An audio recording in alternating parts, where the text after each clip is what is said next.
Welcome to the exercise portion of the Maternix Postpartum Recovery program.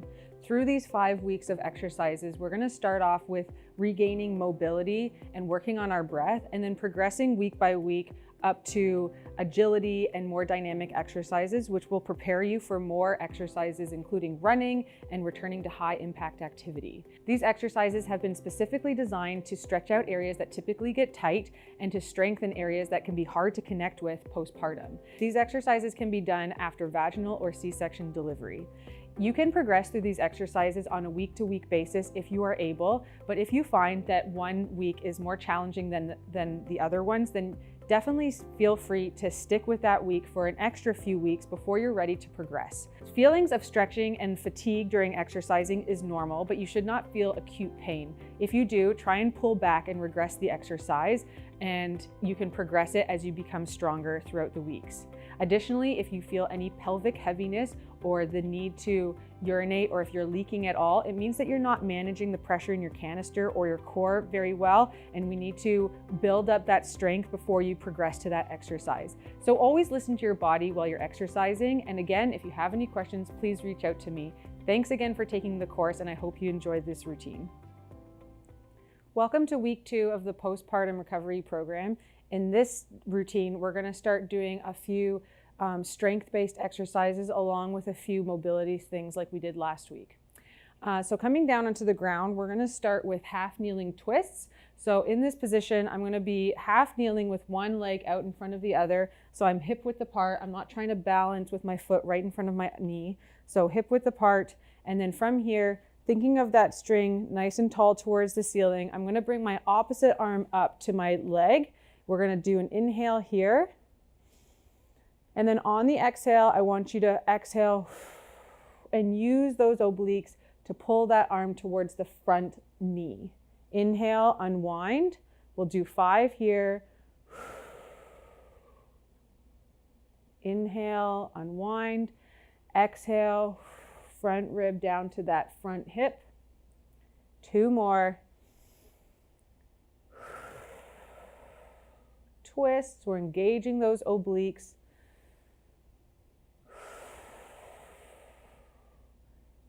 Good, and then we're going to switch sides. So take the opposite leg up, opposite arm to leg.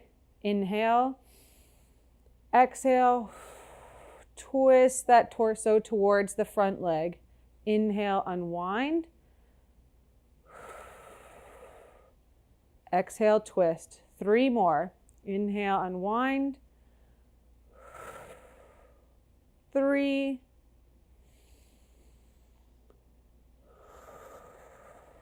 2. And last one. 1. So those are focusing on your oblique muscles to help start to engage that core, bringing them back towards the midline. The next exercise is to prepare you for standing squat. So this is a return to squat exercise in half kneeling, knees a little bit wider or hip width apart. And from here, we're going to focus on our hip hinge. So you're reaching your bum back towards the heels and then squeezing your glutes as you come back up. I want you to think about your lower abdominals here. They're lightly engaged the whole time. So we're reaching back and then exhale, feeling that lift through those lower abs.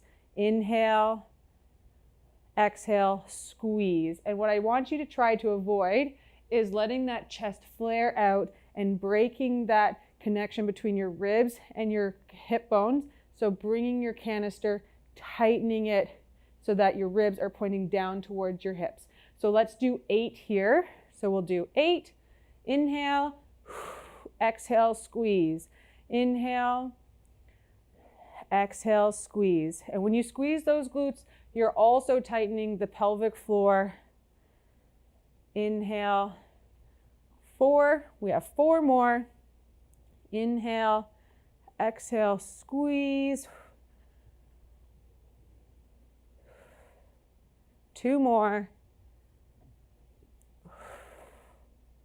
Last one. And squeeze. And we'll just take a break there for a second, and we're going to do 8 more before we move on. So up onto those knees again. and we're gonna hip hinge back. 8,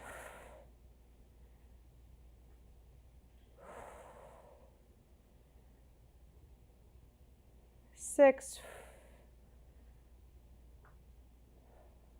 5,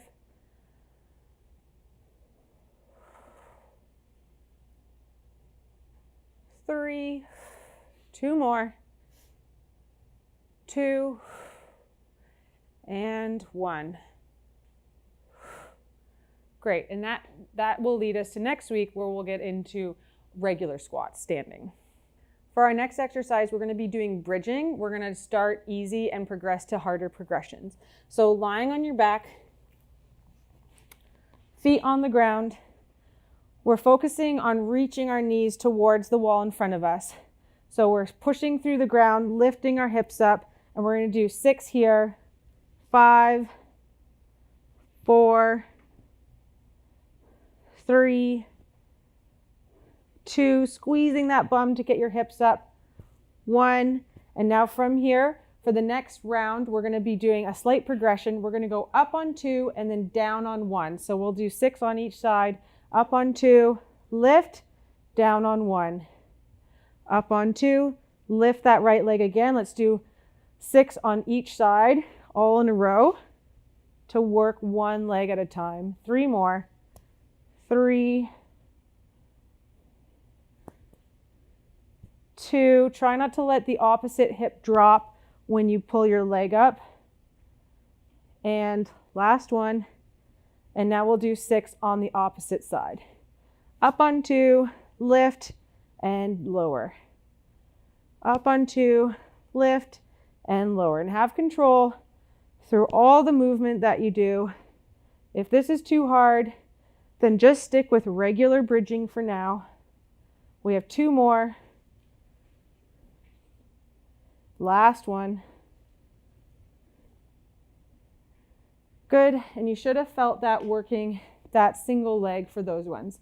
For this next round, we're gonna be doing single leg bridge up and down just on one leg. So we're not gonna use one leg altogether. I'm gonna start with my left leg, and I'm just gonna do 4 reps for this one. You can do more reps if you're able. 1, 2, 3, and 4. And we're gonna do 4 on the opposite side. 1, still getting that height that you were getting before. 2, 3, and 4. So if you prefer just to do the single leg bridges, you can do 3 sets of 4, 3 sets of 6 of just the single leg bridge, or you can stick with the regular 2 leg bridge wherever you are. That's okay. You can always progress to a harder progression. From here, we're gonna move into bird dog. So I'm gonna get you to come onto your hands and knees, and we're gonna do a few progressions for this exercise as well. So on your hands and knees, pushing the ground away from you, feeling like your core is really stable, like you have a coffee cup on your back. We're gonna start just by lifting our hands off the ground, and we'll do 5 arm lifts, 3, 4, all with the same arm, 5, and now switch it to the other arm. And when you switch, try not to lean over. Everything stays exactly perfectly still except for the arm that you're lifting. 1, 2, 3, 4, last one, 5. So that's progression number 1. In order to make this exercise a little bit more intense, we're gonna do legs, and then we're gonna do leg and arm together. So we're gonna do 5 leg extensions on each side. So when you extend one leg, try not to rock over onto that side. Keep that core nice and engaged. Pretend like you have that coffee cup balancing on your low back. So let's take 5 with the right leg here. 5, 4, 3, 2, last one, 1, and 5 with the left. 1, 2, 3, squeeze that glute to get the leg up. 4, and 5. And for the final progression, we're going to incorporate the leg and the opposite arm and do a crunch in between. If you feel like the leg or the arm one was hard enough, you can stay there for now, and you can always progress later to the arm and leg at the same time. So we're going to do 5 on each side, starting with my right arm, left leg. 1, lots of control through the torso. 3,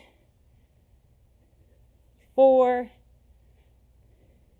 5, and opposite side. 1, 2, 3, 4, and 5.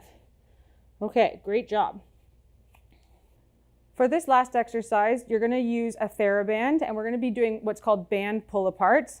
So I'm going to wrap my TheraBand maybe once or twice around my hands, and all we're going to do, standing with your feet hip-width apart, is we're going to pull that band apart so that we feel our shoulder blades coming back towards each other in the back. So if I turn around so you can watch my shoulder blades come back towards each other, squeezing as if they're trying to touch each other in the back. When you're doing this, try not to let the torso flare or for there to be any movement in the upper body. The trunk stays stable, and we're getting all the work through the shoulders.